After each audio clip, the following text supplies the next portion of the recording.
Hi, this is Jason Fielder with the Daily Forex Report for February 18th. Looking at the US Japanese yen pair, this pair had a pretty large range. It did move higher and close higher at the end of the session.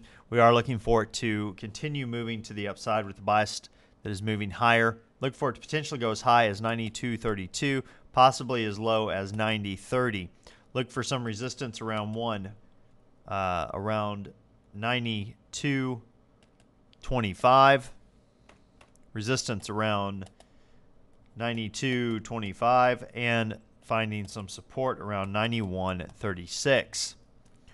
Okay, looking at the Euro USD, this pair closed lower, did break previous support, is moving lower, biased to the downside. Look for it if we get a reversal, hit some resistance around 135.38 and hit some support around 134.16. Now switching to the pound US dollar pair, this pair closed below previous support, is moving lower, bias to the downside. Look for it to potentially go as high as 157.81, possibly as low as 154.05.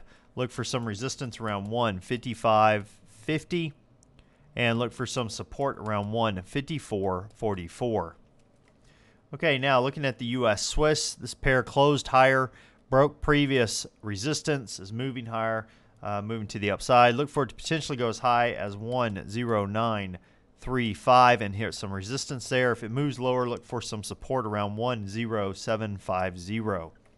Now, as far as news announcements goes, we have the Canadian dollar releasing their retail sales for December at 8:30 a.m. Eastern Time. Consensus is things have improved from a negative 0.3% to a positive 0.5%, which would be good news for the Canadian dollar.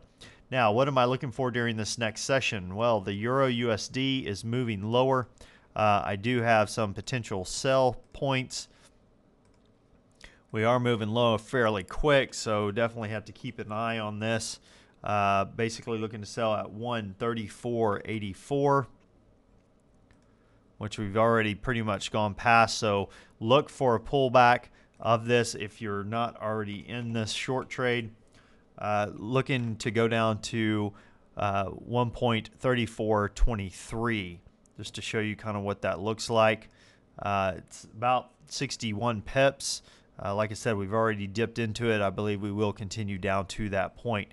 Those are where the historical support and resistance lines are for this next little bit. So definitely, if you're not in this one, wait for a pullback. If we get it, jump into this trade. Then you could use a 1-to-1 risk to reward. You should be rewarded with about 61 pips. Well, that pretty much wraps us up for today. Until next time, this is Jason Fielder. Good trading.